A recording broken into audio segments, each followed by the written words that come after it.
ഇന്നത്തെ ഉടമ്പടി ധ്യാനത്തിലൂടെ നമ്മൾ മനസ്സിലാക്കുന്നത്, ഉടമ്പടി നമ്മൾ ഇപ്പോഴും ഏറ്റവും അവസാനമായി വന്നിരിക്കുന്നത് ഉടമ്പടി സിൽവർ ഗ്രേ ആണ്. അങ്ങനെ ഓരോ ബ്രാൻഡ് ചെയ്യുന്നതല്ല. അതായത് ഉടമ്പടി ഒന്നാം വർഷം പൂർത്തിയായിട്ട് ചിലർ രണ്ടാം വർഷത്തിലേക്ക് പുതുക്കി പ്രവേശിക്കാം. അപ്പോൾ അവരെ തിരിച്ചറിയാൻ വേണ്ടിയാണ് നമ്മൾ അവർക്ക് നീല കളറുള്ള ഉടമ്പടി പേപ്പർ കൊടുക്കുന്നത്. ചിലർ ഉടമ്പടി ഒരു അഭിഷേകമായി കിട്ടിക്കഴിഞ്ഞാൽ അവർക്കതൊരു ജീവിത രീതിയായിട്ടൊക്കെ മാറും. അങ്ങനെ സാക്ഷ്യം പറയുന്നുണ്ട് ആൾക്കാർ, ഉടമ്പടി എൻ്റെ ജീവിത രീതിയാണെന്ന്. അപ്പോഴതിൽ ഭയങ്കര കൊതിയോടെ ഉടമ്പടിയുടെ തണലിലും സംരക്ഷണത്തിനും അവർ നിലനിൽക്കും കുടുംബസമേതം. അപ്പോൾ അവരൊക്കെ ഉടമ്പടി ഈ ധ്യാനം തന്നെ, ഉടമ്പടി ധ്യാനം ചിലർ 10 മിനിറ്റ് സമയം പോലെ അടുത്ത 10 മിനിറ്റ് വേറെ ദിവസം അങ്ങനെ കൂടും, അതും കുഴപ്പമില്ല. ചിലർ വീട്ടിലെ എല്ലാവരും വരാൻ വേണ്ടി കാത്തിരിക്കും. എന്നിട്ട് ഒരു സമയം ഫിക്സ് ചെയ്തിട്ട് മൊബൈൽ TV കണക്ട് ചെയ്തിട്ട് എല്ലാവരും കൂടി ആ 2.5 മണിക്കൂർ ഇരുന്നാണ് ധ്യാനം കൂടുന്നത്. അങ്ങനെയുള്ള ഫാമിലിയുമുണ്ട്. ഉടമ്പടി വ്യത്യസ്തമായ അഭിഷേകമാണ്. അപ്പോൾ അത് ശരി, ഇത് ശരി, ഇത് തെറ്റ്, അങ്ങനെയൊന്നും അച്ഛൻ പറയണില്ല. ഓരോരുത്തരുടെ ജീവിത രീതികളും അവൻ്റെ സൗകര്യങ്ങളനുസരിച്ച് വ്യത്യസ്തങ്ങളായ അഭിഷേകമാണ് ആൾക്കാർക്ക് കിട്ടണമെന്നാണ് ഞാൻ ഉദ്ദേശിക്കുന്നത്. ഇനി അങ്ങനെ വരുമ്പോൾ അവരതിൻ്റെ അകത്ത് നിന്ന് മാറാൻ ആഗ്രഹിക്കത്തില്ല. എന്താ കാര്യം? ഉടമ്പടി ബേസിക്കായിട്ട് നമുക്ക് നൽകുന്നത് പ്രൊട്ടക്ഷനാണ്. പ്രൊട്ടക്ഷൻ എന്ന് പറയുന്നത് സംരക്ഷണം. ഉടമ്പടി ഏറ്റവും വലിയ, ഞാൻ ഇന്നുവരെ സാക്ഷ്യങ്ങളെല്ലാം പരിശോധിക്കുമ്പോൾ ഒരു ദിവസം നമ്മളൊക്കെ എല്ലാം 20 സാക്ഷ്യം വെച്ച് 10 ദിവസം 200 സാക്ഷ്യം, അങ്ങനെ 600 ഗ്രേഡഡ് സാക്ഷ്യങ്ങളാണ് ഒരു മാസം നമ്മൾ കേൾക്കണത് ഇവിടെ. അപ്പോൾ ഇതിൽ തന്നെ നോക്കുമ്പോൾ നമുക്ക് മനസ്സിലാകുന്നത് ഓൾമോസ്റ്റ് എല്ലാ ജീവിതത്തിൻ്റെ വ്യത്യസ്തങ്ങളായ അവസ്ഥകളെയും ഉടമ്പടി അഡ്രസ്സ് ചെയ്യുന്നുണ്ട്. അത് വലിയൊരു ഭാഗ്യമാണ്. ഞാനീ ശുശ്രൂഷ തുടങ്ങിയത് 84 തുടങ്ങിയതാണ്. ധ്യാന ശുശ്രൂഷ തുടങ്ങിയത് അന്ന് മുതൽ അത് എല്ലായിടത്തും മലയോരങ്ങളിലും, ഇപ്പം ഇന്നിപ്പോൾ അട്ടപ്പാടി നമ്മൾ വലിയ ഒരു ധ്യാന കേന്ദ്രം നമ്മുടേതുണ്ട്. അത് അച്ഛൻ അവിടെ തുടങ്ങുന്നതിന് മുമ്പ് 93 ഞാൻ അട്ടപ്പാടി പോയി വെളുപ്പിന് ധ്യാനിച്ചിട്ടുണ്ട്. അച്ഛൻ തുടങ്ങിയത് എനിക്ക് തോന്നുന്നത് 90 അത് ഒരു 2000 അടുത്താണ് അത് തുടങ്ങണമെന്ന് തോന്നണത്. പക്ഷെ 93 ഞാൻ അട്ടപ്പാടി ചെല്ലുമ്പോൾ മൊട്ടക്കുന്നുകളാണ് അവിടെയെല്ലാം. ഇന്ന് കാണുന്ന പച്ചപ്പൊന്നും ഇല്ല. അന്ന് അട്ടപ്പാടിക്കാർ ഇവിടെ വരുമ്പോൾ ഞാൻ ഇരിക്കുന്ന സ്ഥലത്ത് പള്ളിത്തോട്ട് വരുമ്പോൾ പറയണത്, ഞങ്ങൾ തീർന്നച്ചാന്ന് പറഞ്ഞു. മുളക് കുടികളെല്ലാം ഉണങ്ങിപ്പോയി, അതുപോലെ തന്നെ ഏലമെല്ലാം ഉണങ്ങിപ്പോയി, കുന്നെല്ലാം മുട്ടക്കുന്നായി പോയെന്ന് പറയും. അപ്പോൾ അവിടെ വന്ന്, അപ്പോൾ ഞാൻ കടലോരത്ത് ധ്യാനം നടത്തിക്കൊണ്ടിരിക്കുകയായിരുന്നു. അപ്പോൾ എനിക്ക് തോന്നി കർത്താവ് മലയോരത്തേക്ക് എന്നെ വിളിക്കുകയാണെന്ന് വിചാരിച്ചുകൊണ്ട് ഞാൻ അട്ടപ്പാടി പോയി. വലിയ ഗ്രൂപ്പൊക്കെ ആയിട്ടാണ് പോയത്, 10-16 പേരൊക്കെ ആയിട്ട് പോയത്. അവിടെ കുറേ നാളുകളായിട്ട്, ഇന്നിപ്പോൾ നമുക്ക് മഴ മാറാതെ നിൽക്കുന്ന കാരണം നമുക്ക് മഴ തന്നെ ഒരു വലിയൊരു ബാധ്യതയായിട്ട് മാറുകയും. പക്ഷെ അന്ന് അങ്ങനെ അല്ലായിരുന്നു. ഈ 93-92 കാലഘട്ടങ്ങളിലൊക്കെ മഴ കുറവായിരുന്നു. പൊതുവെ മഴ കുറവാണ്. അട്ടപ്പാടിയിൽ മഴ പെയ്തിട്ട് മാസങ്ങളായി. ഏലത്തിനൊക്കെ നമുക്കറിയാമല്ല, ഒരു തണുപ്പ്, ആ ഒരു അന്തരീക്ഷം കുറഞ്ഞ ഉടനെ അത് മഞ്ഞ നിറം കാണിക്കും ഉടനെ. ഞാൻ ശാന്തമ്പാറ ധ്യാനിപ്പിക്കാൻ ചെല്ലുമ്പോൾ അവിടെ ഹെലികോപ്റ്ററിന് മഴ പെയ്തിപ്പിച്ചുകൊണ്ടിരിക്കുകയാണ്. മണിക്കൂറിന് 20,000 രൂപ വെച്ച്, മണിക്കൂറിന് 20,000 രൂപ വെച്ച് ശാന്തമ്പാറ ധ്യാനിപ്പിക്കണ 2003-2004 ഘട്ടങ്ങളിൽ.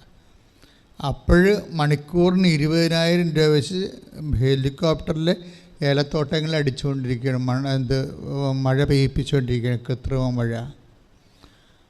അപ്പോൾ ഇങ്ങനെ ചില സമയത്ത് ഇതുപോലെ വലിയൊരു ക്ലൈമറ്റ്, കാലാവസ്ഥ നമ്മളെ ചതിക്കും. ആര് ഭരിക്കുന്നു എന്നുള്ളതല്ല പ്രശ്നം. നമ്മൾക്ക് ഈ ഭരണമൊന്നും എത്താത്ത കുറേ സ്ഥലങ്ങളുണ്ട്. അത് വലിയൊരു സംഭവമാണ്. ഭരിക്കുന്നവർ വിചാരിക്കും ചിലപ്പോഴേ അവർ പറഞ്ഞ പോലെ അവരുടെ ഒക്കത്താണ് ജനം മുഴുവനെന്ന്. ആരുടെയും ഒക്കത്തില്ല. കാലാവസ്ഥ എന്ന് പറയുന്ന സംഭവം അല്പം ഒന്ന് മാറി, ഗതി മാറിയ എല്ലാം അങ്ങോട്ട് മാറണ കാണാം. മൊത്തം മാറും. ഒന്നും നമ്മുടെ കൈപ്പിടി നിൽക്കത്തില്ല.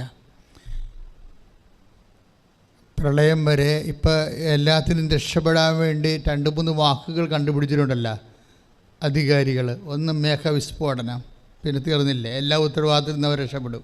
മേഘവിസ്ഫോടനമല്ലേ അത്. ഹൈ റേഞ്ചിലെ വിഷയങ്ങളെല്ലാം കൈകാര്യം ചെയ്യണം ഒറ്റ വാക്ക് വെച്ചാൽ മേഘവിസ്ഫോടനം.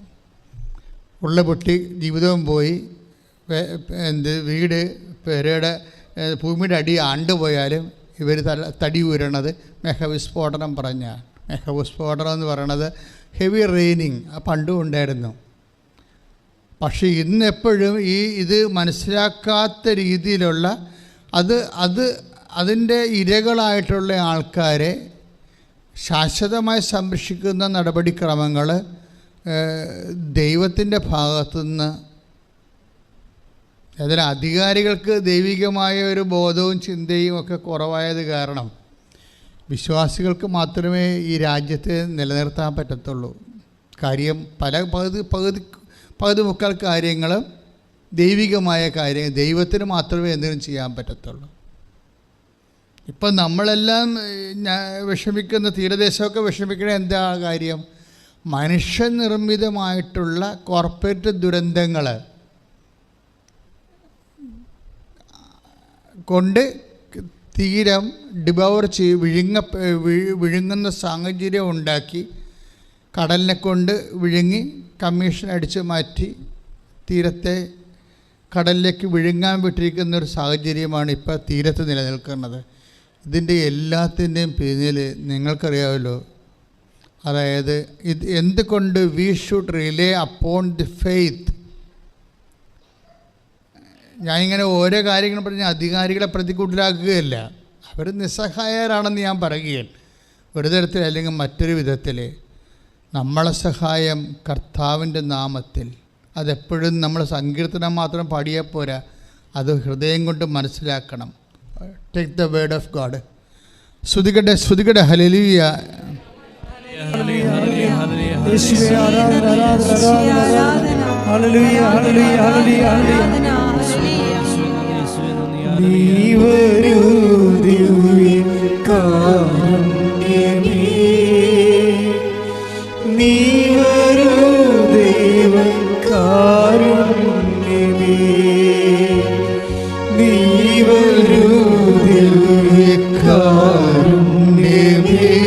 ഒരുമിച്ച് സന്തോഷത്തോടെ പാട്.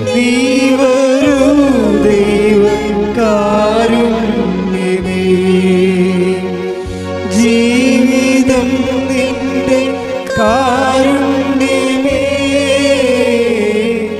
ജീവനേ നിത്യ കാരുണ്യമേ, ജീവിതം നിന്റെ കാരുണ്യമേ, ജീവനേ നിത്യ കാരുണ്യമേ. പരിശുദ്ധ പരമ ദിവ്യകാരുണ്യത്തിന് നേറ്റ് പറഞ്ഞ് നമ്മുടെ സഹായം കർത്താവിന്റെ നാമത്തിൽ പറഞ്ഞോളൂ. 121 സങ്കീർത്തനം 1-2 തിരുവചനങ്ങൾ. സങ്കീർത്തനം 121 1-2 തിരുവചനങ്ങൾ. അതാണിപ്പോൾ ഈശോ നാവിൽ തന്നത്. എന്താണത്? പർവ്വതങ്ങളിലേക്ക് ഞാൻ കണ്ണുകൾ ഉയർത്തുന്നു. ഏറ്റു പറഞ്ഞേ. പർവ്വതങ്ങളിലേക്ക് ഞാൻ കണ്ണുകൾ ഉയർത്തുന്നു, എനിക്ക് സഹായം എവിടെ നിന്ന് വരും? എനിക്ക് സഹായം എവിടെ നിന്ന് വരും? എനിക്ക് സഹായം കർത്താവിൽ നിന്ന് വരുന്നു. എനിക്ക് സഹായം കർത്താവിൽ നിന്ന് വരുന്നു. ഒന്നുകൂടി പറഞ്ഞേ.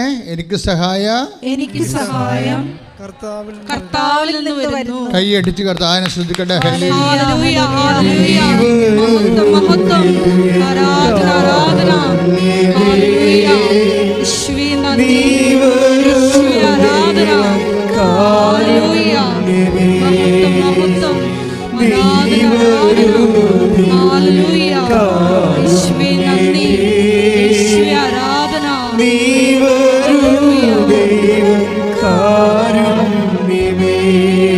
വായിച്ചോളൂ. എനിക്ക് സഹായം കർത്താവിൽ നിന്ന് വരുന്നു. എനിക്ക് സഹായം കർത്താവിൽ നിന്ന് വരുന്നു. ആകാശവും ഭൂമിയും സൃഷ്ടിച്ച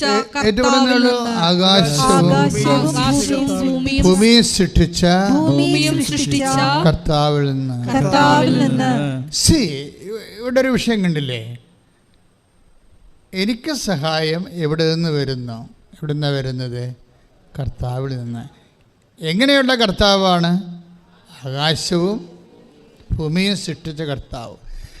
അതെന്താ സംഭവം എന്ന് വെച്ച് കഴിഞ്ഞാൽ, ഇപ്പോൾ നമ്മൾ സങ്കീർത്തനം 121:4 വായിക്കില്ലേ? ഭൂമി കർത്താവിനെ ഐഡൻറ്റിഫൈ ചെയ്യുമ്പോൾ ബൈബിൾ ഉടനെ പറയും, the Lord God who created heaven and earth. ആകാശവും ഭൂമിയും. നമുക്കറിയാവില്ല, നമുക്ക് നിൽക്കണമെങ്കിൽ ഭൂമി വേണം, നടക്കണമെങ്കിൽ സമയം വേണം. മൂവ്മെൻറ്റ്സ് എല്ലാം നടക്കുന്ന സമയത്തിലാണ്. നിങ്ങളുടെ സംഭവങ്ങളെല്ലാം നടക്കുന്നത് സമയത്തിലാണ്. മനുഷ്യൻ്റെ ജോലി കർമ്മങ്ങളെല്ലാം നടക്കുന്നത് സമയത്തിലാണ്. അവനായിരിക്കുന്നത് ഒരു സ്ഥലത്തിലാണ്. ഭൂമി എന്ന് പറയുന്നത് സ്ഥലമാണ്. നമുക്ക് കത്തൊക്കെ എഴുതത്തില്ലേ? കത്തൊക്കെ എഴുതുമ്പോൾ എന്താണ്? പ്ലേസ് ആൻഡ് ഡേറ്റ് എഴുതും അല്ലേ? അതാണല്ലോ സംഭവം. എന്ന് വെച്ച് കഴിഞ്ഞാൽ എന്തെങ്കിലും ഈവൻറ്റ്സ് ഹാപ്പൺ ചെയ്താൽ അതിന് ഒരു സ്ഥലമുണ്ടാകണം, പിന്നെ എന്താണ്? ഒരു സമയം ഉണ്ടാകണം. നിങ്ങളുടെ ജോലി, വീട്, വിവാഹം, നിങ്ങൾക്ക് കുഞ്ഞുങ്ങൾ ജനിക്കുന്നത്, നിങ്ങളുടെ പ്രൊമോഷൻ, നിങ്ങളുടെ രോഗസൗഖ്യം എല്ലാം നടക്കുന്നത് ഈ ആകാശത്തിൻ്റെയും ഭൂമിയുടെയും തലത്തിലാണ് നടക്കുന്നത്. സമയത്തിലും സ്ഥലത്തിലും. ഇനി ഈ സമയവും സ്ഥലവുമാണ് പലപ്പോഴും നമ്മളെ നിയന്ത്രിക്കുകയോ നമ്മളെ അടിമപ്പെടുത്തുകയോ ചെയ്യുന്ന ഏജൻ്റ്. സ്ഥലവും സമയവുമാണ്. ഒന്നെങ്കിൽ സ്ഥലം നമ്മൾ അടിമപ്പെടുത്തും, അല്ലെങ്കിൽ സമയം നമ്മളെ അടിമപ്പെടുത്തും. ഇപ്പോൾ നിങ്ങൾ എന്തുകൊണ്ടാണ് കാനഡയിൽ പോണത്? നിങ്ങൾ എന്തുകൊണ്ടാണ് UK പോണത്? ഈ സ്ഥലം നിങ്ങൾക്ക് അനുകൂലമല്ലാതെ മാറുന്നത് കൊണ്ടാണ്. ക്ലിയർ അല്ലേ? ഈ സ്ഥലം നിങ്ങൾ താമസിക്കുന്ന ദൈവത്തിൻ്റെ സ്വന്തം നാട്, അല്ലെങ്കിൽ ഇപ്പോൾ ഡോഗ് സോൺ കൺട്രി എന്ന് പറയുന്ന പട്ടികളുടെ സ്വന്തം നാട് അല്ലേ? കുഞ്ഞുകുട്ടികളെയൊക്കെ ഓടിച്ചൊരു പട്ടി കടിക്കണില്ലേ? എന്തുമാത്രം പട്ടികളാണ്! കുഞ്ഞുകുട്ടികളെയൊക്കെ ഓടിച്ചൊരു പട്ടി കടിക്കണി, എന്നിട്ട് യാതൊരു റെസ്പോൺസും റിയാക്ഷനും ഇല്ല. അപ്പോഴേ എന്ന് വെച്ചാൽ പട്ടികൾക്ക് വേണ്ടി സംസാരിക്കുന്നവർ പോലും മറ്റ് എന്തെല്ലാം മൃഗങ്ങളൊക്കെ ഉണ്ട് ഈ ലോകത്ത് ഇല്ലേ? പക്ഷികളൊക്കെ ഇല്ല, അതുകൊണ്ട് സംസാരിക്കണില്ല എന്നും പറഞ്ഞ് ഇപ്പോൾ ഒരു കമൻറ്റ് വന്നിട്ടില്ലേ? എനിവേ, അപ്പോഴേ സ്വാഭാവിക മനുഷ്യൻ്റെ ഇൻട്രസ്റ്റുകളും താല്പര്യങ്ങളും മീഡിയ ഹൈലൈറ്റേഷൻ ഒക്കെ എല്ലാം വ്യത്യസ്തമായിട്ട് കാലങ്ങളിൽ വ്യത്യസ്തമായ മനുഷ്യനേക്കാൾ ചിലപ്പോൾ പട്ടികൾക്ക് പ്രാധാന്യം കിട്ടും. അത് മനുഷ്യൻ കൈകാര്യം ചെയ്യുന്ന രീതിയാണ്.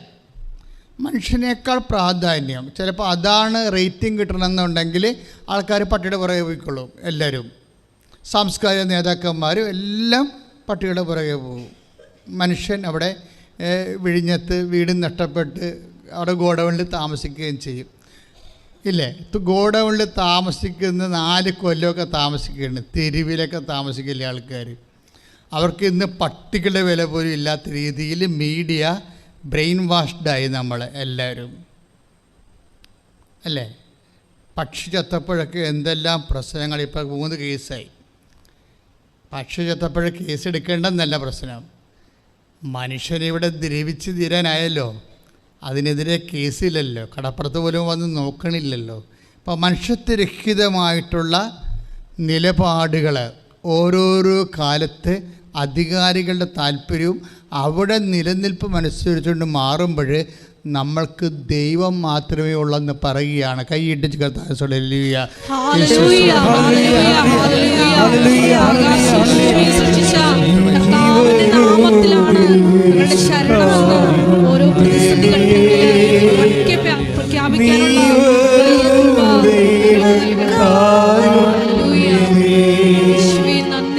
നീ വരൂ ആരാധന നീ വരൂ ദൈവകാരുണ്യമേ. ജീവിതം നിന്റെ കാരുണ്യമേ, ജീവനേ നിത്യ കാരുണ്യമേ. പരിശുദ്ധ പരമദിവ്യ കാരുണ്യത്തിന് എന്നേരവും ആരാധനയും സ്തുതിയും പുകഴ്ചയും ഉണ്ടായിരിക്കട്ടെ. ഈ ഒരു ബോധം നമുക്കിപ്പോൾ ആരുണ്ടായാലും, സർക്കാരുണ്ടായാലും പട്ടാളം ഉണ്ടായാലും സമ്പത്തുണ്ടായാലും ആരോഗ്യമുണ്ടായാലും ബേസിക്കായിട്ട് ഒരു വ്യക്തിയുടെ നിലനിൽപ്പിൻ്റെ ഏറ്റവും വലിയ സംഭവം എന്താ? ആകാശത്തെയും ഭൂമിയെയും സൃഷ്ടിച്ച കർത്താവിൽ നിന്നാണ് എനിക്ക് സഹായം ലഭിക്കുന്നത്. മനസ്സിലായില്ലേ? ഫസ്റ്റ് റെഫറൻസ് ആൻഡ് പ്രിഫറൻസ് എന്താണ്? ദൈവമായിരിക്കണം. ഇപ്പോൾ കഴിഞ്ഞ ദിവസങ്ങളിലെ ഒരു സാക്ഷി എനിക്ക് ഭയങ്കര അതിൽ ജോർജ് ഒരു പയ്യൻസാണ്, ഒരു ഡിഗ്രി സ്റ്റുഡൻ്റ് ആണെന്ന് തോന്നുന്നു. അതിൽ ജോർജിൻ്റെ സാക്ഷ്യങ്ങളിങ്ങനെ പോകുമ്പോൾ അവൻ പറയുന്ന കുറച്ച് കാര്യങ്ങളുണ്ട്. ഞാൻ ഇന്നലെ ഇവിടെ നിന്ന് അതെല്ലാം കേൾക്കിയിരുന്നു. കാര്യം അഭിഷേക സാക്ഷ്യങ്ങൾ കേൾക്കുമ്പോൾ എനിക്കറിയാൻ പറ്റും. ചില ആൾക്കാരിങ്ങനെ സാക്ഷ്യം പറയുമ്പോൾ ഒരു റിപ്പോർട്ടിങ് പോലെ പറയും. അവർക്ക് അഭിഷേകമില്ല, അവർക്ക് ഉണ്ടായ അനുഭവങ്ങൾ അവരിങ്ങനെ പറയണമെന്നേ ഉള്ളൂ. അതിൻ്റെ അകത്ത് അഭിഷേകം ഉണ്ടാകത്തില്ല. കാര്യം അവർ പ്രാർത്ഥിച്ച് പറയുകയോ അല്ലെങ്കിൽ ഞാൻ ഈ സാക്ഷ്യം പറയുന്നത് കൊണ്ട് കർത്താവിൻ്റെ വചനം കൂടുതൽ പ്രചരിക്കണമെന്നോ വിശ്വാസമില്ലാത്തവർക്ക് വിശ്വാസം ഉണ്ടാകണമെന്നോ ഒക്കെ അങ്ങനെ ആഗ്രഹിക്കാതെ പ്രേക്ഷിത ചൈതന്യമില്ലാതെ ചുമ്മാ കിട്ടിയ ഒരു അനുഭവം അങ്ങനെ പങ്കുവെക്കണം. അതിന് അഭിഷേകമാണ്. കേൾക്കുമ്പോൾ അറിയാം, അനോയിൻറ്റിങ്ങല്ല, ചുമ്മാ ഒരു റിപ്പോർട്ടിങ്ങാണ്, ഈവൻസ് റിപ്പോർട്ടിങ്ങാണ്. അവർക്ക് കിട്ടിയ രോഗസൗഖ്യം. അപ്പം അതിൻ്റെ വരണത് അതുലിൻ്റെ സാക്ഷ്യം ഇവിടെ അവനത് പറഞ്ഞുകൊണ്ടിരിക്കുന്ന സമയത്ത് തന്നെ ഞാൻ ഇങ്ങോട്ട് കയറി വരുമ്പോൾ തന്നെ എനിക്കൊരു അഭിഷേകം കിട്ടി. അപ്പം ഞാനത് ഇവിടുത്തെ ശുശ്രൂഷ ബ്ലോക്ക് ചെയ്തിട്ട് ഞാൻ അതിനെ കേട്ടുകൊണ്ടിരിക്കുകയാണ്. എന്താ വെച്ചാൽ അപ്പോൾ പരിശുദ്ധാത്മാവ് എന്നോട് പറയുന്നുണ്ട്, നീ ആഗ്രഹിച്ച സാധനം ഇപ്പോൾ അവൻ പറയുമെന്ന്. അതാണ് ഞാൻ നിന്നത് കളാൻ. നീ ആഗ്രഹിച്ചുകൊണ്ട് നടന്ന ഒരു കാര്യം അവനിപ്പോൾ പറയുമെന്ന്. അപ്പം ഞാനത് ഇവനെന്താണ് പരിശുദ്ധാത്മാവിൽ പറയാൻ പോകണമെന്ന് നോക്കിയപ്പോൾ അവൻ പറയുമായിരുന്നു, എൻ്റെ ആസ്തി എന്ന് പറയുന്നത് വിശ്വാസം മാത്രമാണ്. പിന്നെ എനിക്കുണ്ടായിരുന്നത് ആഗ്രഹമാണ്. രണ്ട് കാര്യമാണ് എനിക്കുള്ളത്. ഒന്ന് വിശ്വാസം, രണ്ടാമത്തത് എന്താണ്? ആഗ്രഹം. ഇത് കഴിഞ്ഞ ആഴ്ചയിൽ ഞാൻ ഉടമ്പടി ധ്യാനം നടത്തിക്കൊണ്ടിരുന്നപ്പോൾ കർത്താവിനോട് പറഞ്ഞായിരുന്നു, ആഗ്രഹത്തിന് മേൽ അഭിഷേകം മേടിച്ചാൽ ഉടമ്പടി സാക്ഷാത്കരിക്കപ്പെടുമെന്ന്. മനുഷ്യന് ആഗ്രഹമില്ലേ? ഈ ആഗ്രഹം ആണ് ഇതിൻ്റെ അകത്ത് ഇന്ധനമെന്ന് പറയണത്. ശരിക്കും ഇപ്പോൾ ഈ വണ്ടിക്ക് പെട്രോൾ പോലെയാണ് ഒരു വ്യക്തിക്ക് ആഗ്രഹമെന്ന് പറയണത്. ആഗ്രഹം അപ്പം നിങ്ങളോർക്കും അത്യാഗ്രഹമല്ല, അങ്ങനെയല്ല. നിനക്ക് രക്ഷപ്പെടാൻ പറ്റിയ ആഗ്രഹങ്ങൾ നിൻ്റെ ഉള്ളിൽ തരണം നിൻ്റെ ദൈവം തന്നെയായിരിക്കും. മനസ്സിലായില്ലേ? നീ ഇടത്തോട്ടോ വലത്തോട്ട് തിരിയുമ്പോൾ പിന്നിൽ നിന്ന് ഒരു സ്വരം കേൾക്കുമെന്ന് പറഞ്ഞില്ലേ? ഇതാണ് ഈ ആഗ്രഹമെന്ന് പറയണത്. ആ ആഗ്രഹം മാനുഷികമാണോ ദൈവികമാണോ എന്ന് നോക്കുന്നത് ഡിസേൺമെൻറ്റാണ്. അത് നിങ്ങളെ സംബന്ധിച്ചിടത്തോളം ഞാൻ പറയും, നിങ്ങൾ മുന്നോട്ട് പോവുക, ഉടമ്പടിയോടെ മുന്നോട്ട് പോവുക, നമുക്ക് നോക്കാം, ലെറ്റ് us see എന്ന് ഞാൻ പറയും. അല്ലെങ്കിൽ ഞാൻ നിങ്ങളെ ബ്ലോക്ക് ചെയ്യത്തില്ല. ഇപ്പം നിങ്ങളിപ്പോൾ വളരെ ബിലോ ആവറേജ് സ്റ്റുഡൻ്റാണ്, നിങ്ങൾ UK പോകണമെന്ന് പറയുമ്പോൾ ഞാൻ പറയും, നീ ബിലോ ആവറേജ് ആണല്ലോ, നിൻ്റെ ഫൊണറ്റിസ്റ്റ് എവിടെ ഇല്ലല്ലോ, നിനക്ക് നിൻ്റെ പ്രൊണൗൺസിയേഷൻ ഇല്ലല്ലോ, നിൻ്റെ സ്പീക്കിങ്ങിന് നിൻ്റെ മുടിയിൽ നിന്ന് പോകുമല്ലോ എന്ന് പറഞ്ഞ് നീ പോകണ്ട എന്ന് ഞാൻ പറയത്തില്ല. ഞാൻ പറയും, നീ പോകുമോളെ എന്ന് പറയും, നീ പോയിക്കോളും, മുമ്പോട്ട് പോകും, നമുക്ക് നോക്കാമെന്ന് പറയും. എന്നിട്ട് ഞാൻ എന്നാ ചെയ്യണമെന്ന് വെച്ച് കഴിഞ്ഞാൽ നിങ്ങളുടെ ഫെയ്ത്ത് ബൂസ്റ്റ് ചെയ്ത് തരും. മിനിമം ആഗ്രഹം കിട്ടിക്കഴിഞ്ഞാൽ നമ്മളെ സംബന്ധിച്ചിടത്തോളം പിന്നീട് ഫെയ്ത്ത് ബൂസ്റ്റ് ചെയ്താൽ മതി. അങ്ങനെ വരുമ്പോൾ നിനക്ക് ദൈവം കരുതി എപ്പോഴും ഉടമ്പടി വർക്ക് ചെയ്യേണ്ടത് എങ്ങനെയാണ്? ഉടമ്പടിയുടെ മുഖമുദ്ര എന്ന് പറയുന്നത് എന്താണ്? Not by merit but by grace. എല്ലാ ധ്യാനത്തിലും പറയും. പറയാതെ ഉടമ്പടി ധ്യാനം നടത്താൻ പറ്റത്തില്ല. ഉടമ്പടി ധ്യാനം നടത്താൻ പറ്റത്തില്ല. Ephesians 2:8 കോട്ട് ചെയ്യാതെ ഉടമ്പടി ധ്യാനം നടത്താൻ പറ്റും. കാരണം ഇതിൻ്റെ ബേസ് അതാണ്. Not by merit but by grace. അത് കർത്താവിൻ്റെ വചനമാണ്. കർത്താവ് പറഞ്ഞതാണ്. എന്താണ്? നിൻ്റെ നോട്ട് ബൈ മെറിറ്റ്, നിൻ്റെ യോഗ്യത കൊണ്ടല്ല, പിന്നെ എന്താണ്? എൻ്റെ കൃപ കൊണ്ട്. അപ്പോൾ യോഗ്യത എന്ന് പറയുന്നത് ചില സമയത്ത് യോഗ്യത എങ്ങനെയാണ്? യോഗ്യത കുറയണമെന്നല്ല മക്കളെ പ്രശ്നം, സാമ്പത്തിക ഒരു യോഗ്യതയാണ്. ഇപ്പോൾ അതുൽ ജോർജിൻ്റെ പ്രശ്നം എന്താണ്? അവന് UK പോകണം, ഉപരിപഠനം നടത്തണം. പക്ഷെ അവൻ്റെ പ്രോബ്ലംസ് അവൻ്റെ അയോഗ്യത എന്തൊക്കെയാണ്? ഒന്ന്, ആകപ്പാടെ ഉള്ളത് അവൻ്റെ ആസ്തി എന്താണ്? അവൻ്റെ ആസ്തി എന്ന് പറയുന്നത് ആഗ്രഹം മാത്രമാണ്. വെറും ആഗ്രഹം, അതായത് ഒന്നുമില്ല, മറ്റ് സാമ്പത്തിക സെറ്റപ്പോ ഒന്നുമില്ല, ആഗ്രഹം മാത്രമേ ഉള്ളൂ. UK പോയി ഉപരിപഠനം നടത്തണം, അതേ ആഗ്രഹമുള്ളൂ. പിന്നെ ഉള്ളത് അതിനെന്താ ഉള്ളത്? അതിന് അടിസ്ഥാനം എന്താ? വിശ്വാസം. ദൈവം എന്നെ ഏറ്റെടുക്കും. അതെന്ത് ദൈവമാണ്? ആകാശവും ഭൂമിയും സൃഷ്ടിച്ച സമയത്തിൻ്റെ മേലും സ്ഥലത്തിൻ്റെ മേലും അധികാരിയായ ദൈവം. അതാ ഒന്ന് പറഞ്ഞ്, ആകാശവും ഭൂമിയും സൃഷ്ടിച്ച സമയത്തിന്റെ മേലും സ്ഥലത്തിന്റെ മേലും അധികാരിയായ ദൈവമാണ് എൻ്റെ അവകാശം. അപ്പോഴേ ഇതിലാണ് നമ്മൾ ആശ്രയം വെക്കുന്നത്. അപ്പോൾ അവനെ സംബന്ധിച്ചിടത്തോളം അവനെന്താ ചെയ്യും? ആദ്യം എന്ത് ചെയ്യും?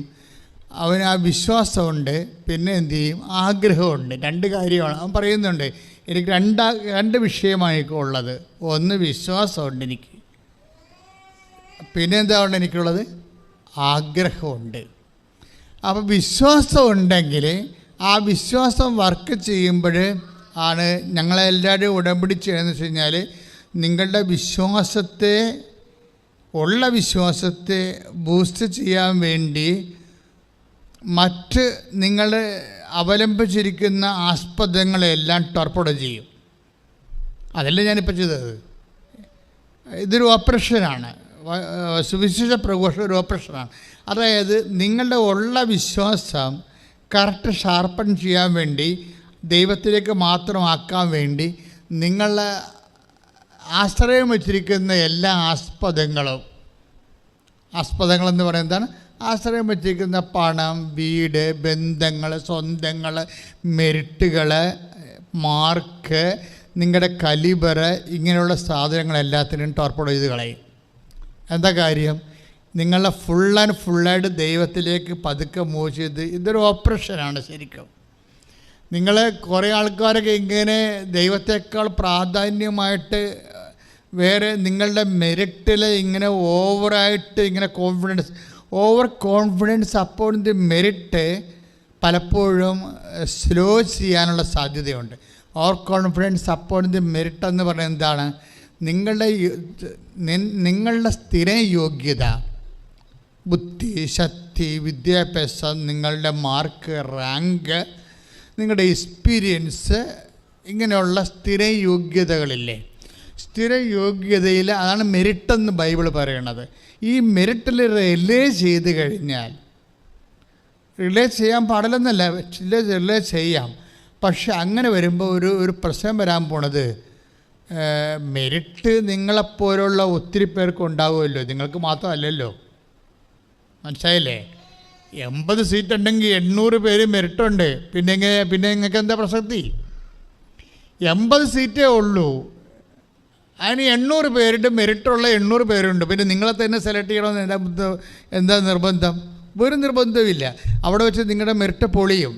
അതുകൊണ്ട് ആവശ്യമില്ല over confidence upon the merit.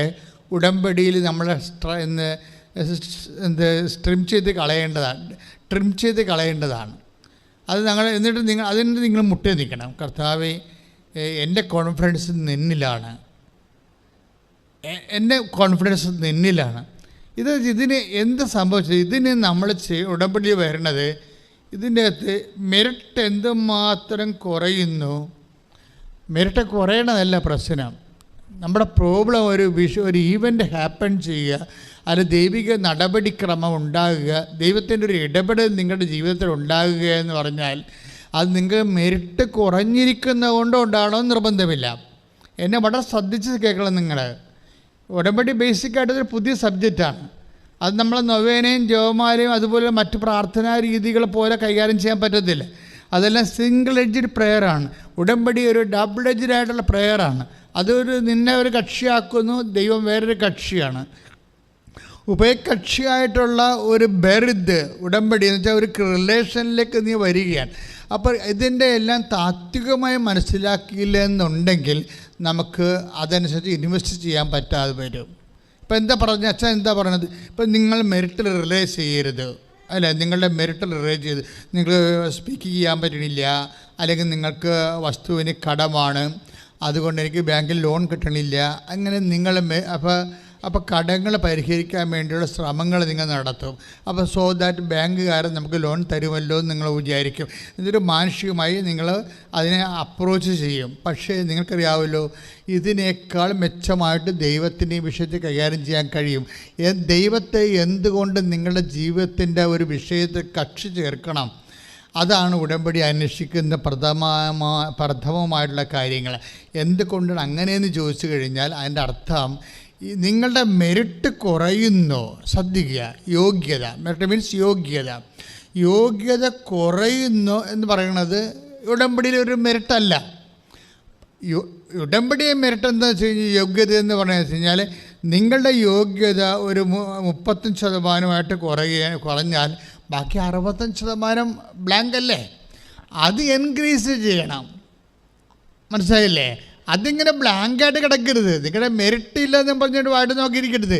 Merit കുറഞ്ഞു, അത് 35% ആയെന്ന് വിചാരിച്ചോ, നിങ്ങൾക്ക് വേണ്ടത്ര മാർക്കില്ല, നിങ്ങൾക്ക് സ്പീക്ക് ചെയ്യാൻ പറ്റണില്ല, നിങ്ങൾക്ക് ബോഡി വെയ്റ്റ് ഇല്ല, അല്ലെങ്കിൽ നിങ്ങൾക്ക് ഇൻ്റർവ്യൂവിന് നിങ്ങൾക്ക് പ്രസൻറ്റ് ചെയ്യാൻ പറ്റണില്ല, നിങ്ങൾ പെർപ്ലക്സ്ഡ് ആണ്, നിങ്ങൾ വേർതിരിക്കുന്നു, നിങ്ങൾ പരീക്ഷയ്ക്ക് നിങ്ങൾ കൈ വേർക്കുന്നു, നിങ്ങൾ ബബിൾ ചെയ്യുന്നതനുസരിച്ച് എല്ലാം നെഗറ്റീവ് മാർക്ക് അടിച്ചു വരുന്നു, നിങ്ങൾക്കിതിന് മെറിറ്റില്ല. ഓക്കെ, പക്ഷേ അതുകൊണ്ട് കഥയില്ല.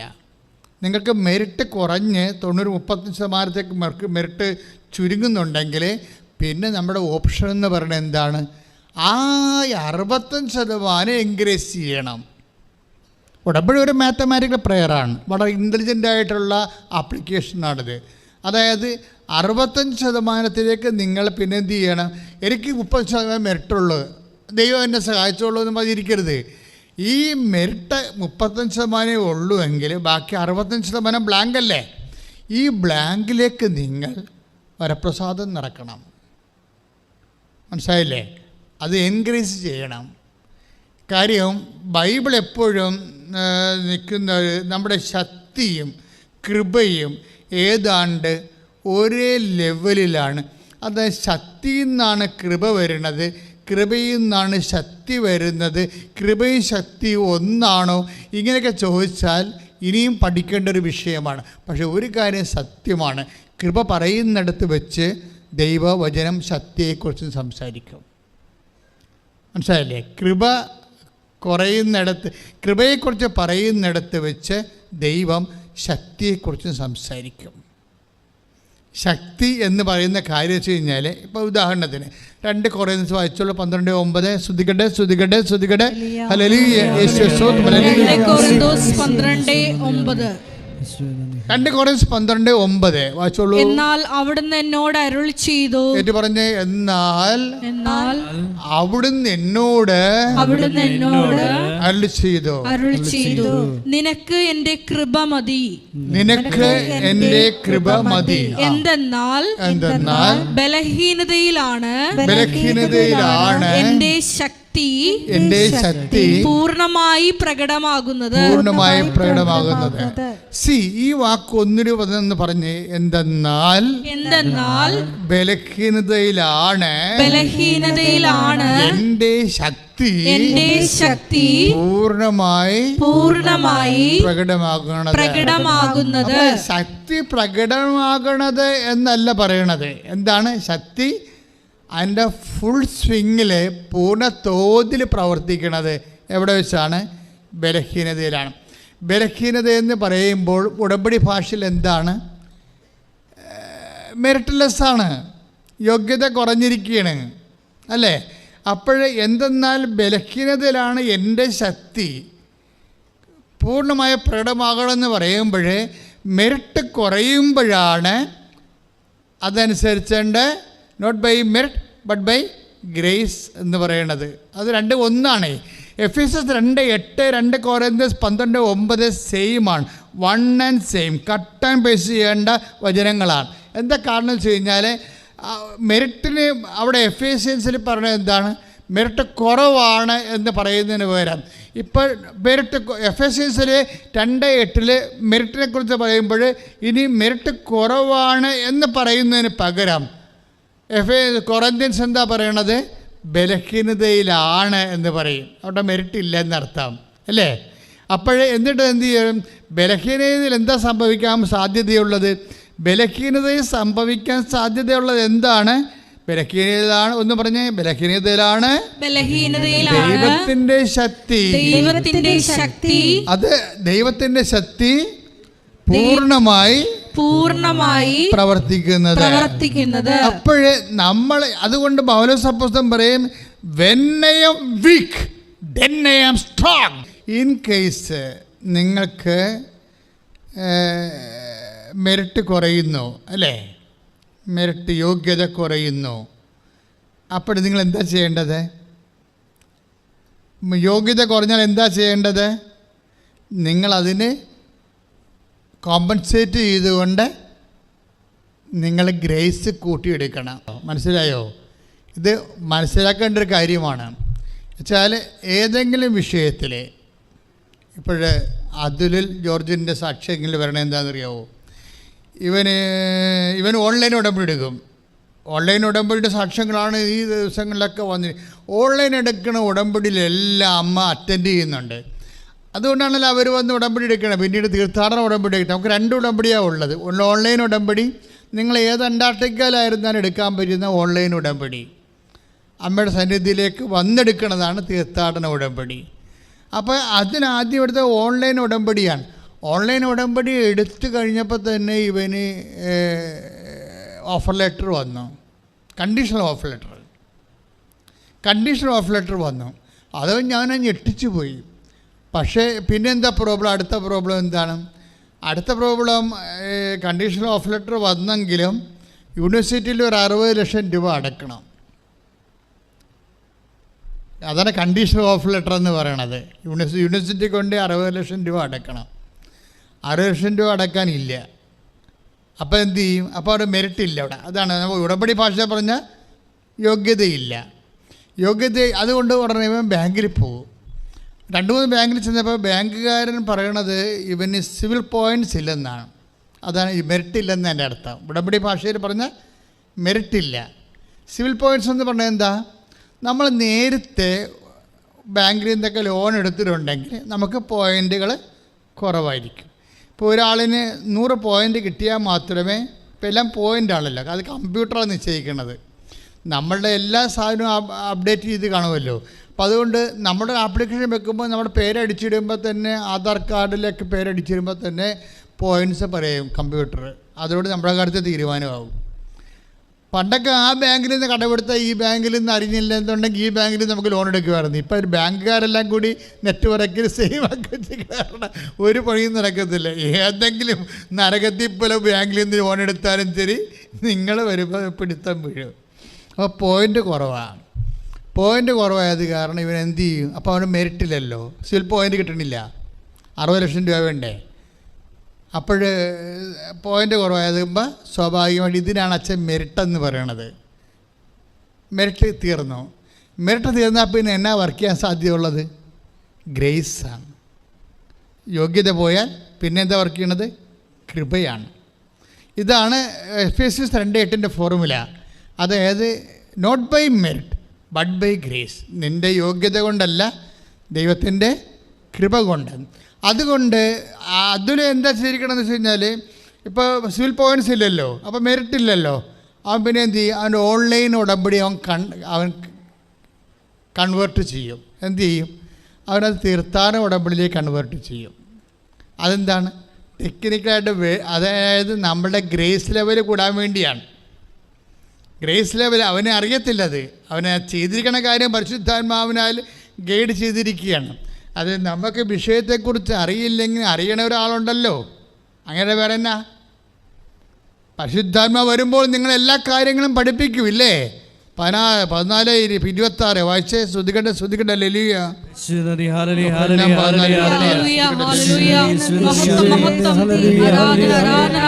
യോഹന്നാൻ 14:26. എന്നാൽ എൻ്റെ നാമത്തിൽ പിതാവ് അയക്കുന്ന സഹായകനായ പരിശുദ്ധാത്മാവ് എല്ലാ കാര്യങ്ങളും നിങ്ങളെ പഠിപ്പിക്കുകയും ഞാൻ നിങ്ങളോട് പറഞ്ഞിട്ടുള്ളതെല്ലാം നിങ്ങളെ അനുസ്മരിപ്പിക്കുകയും ചെയ്യും. അപ്പോൾ ഒന്നിനു പറഞ്ഞ യോഹന്നാൻ 14:26. എൻ്റെ നാമത്തിൽ പിതാവ് അയക്കുന്ന സഹായകൻ നിങ്ങളെ എല്ലാ കാര്യങ്ങളും പഠിപ്പിക്കും. ഞാൻ പഠിപ്പിച്ചിട്ടുള്ളതെല്ലാം നിങ്ങളെ അനുസ്മരിപ്പിക്കും. അപ്പോൾ ഇതൊരു വിഷയമാണ്. ഇപ്പം ചില കാര്യത്തെക്കുറിച്ച് നമുക്കൊരു ഐഡിയ ഇല്ല. പക്ഷെ അതേസമയം തന്നെ നിന്നിൽ വസിക്കുന്ന പരിശുദ്ധാത്മാവിന് ഇതിനെക്കുറിച്ച് കൃത്യമായ അറിവുണ്ട്. കാര്യം 14:26. എന്താണ്? എൻ്റെ നാമത്തിൽ പിതാവ് അയക്കുന്ന പരിശുദ്ധാത്മാവ് ആരാണെന്നാണ് ഈശോ പറഞ്ഞത്? സഹായകനാണ്. മനസ്സിലായല്ലേ? എൻ്റെ നാമത്തിൽ പിതാവ് അയക്കുന്നത് ആരാണ്? സഹായകനാണ്. ഈ സഹായകൻ എന്ന് പറയുമ്പോൾ കുറച്ച് കാര്യത്തിൽ സഹായം, കുറച്ച് കാര്യത്തിൽ വേറെ നമ്മൾ കടയിൽ പോകണമെന്ന് പറഞ്ഞാൽ വേറെ സ്ഥലത്ത് പോകണം, അങ്ങനെയില്ല. എല്ലാ കാര്യങ്ങളും സഹായകനാണ്. കൈയടിച്ച് കർത്താവിനെ സ്തുതിക്കട്ടെ.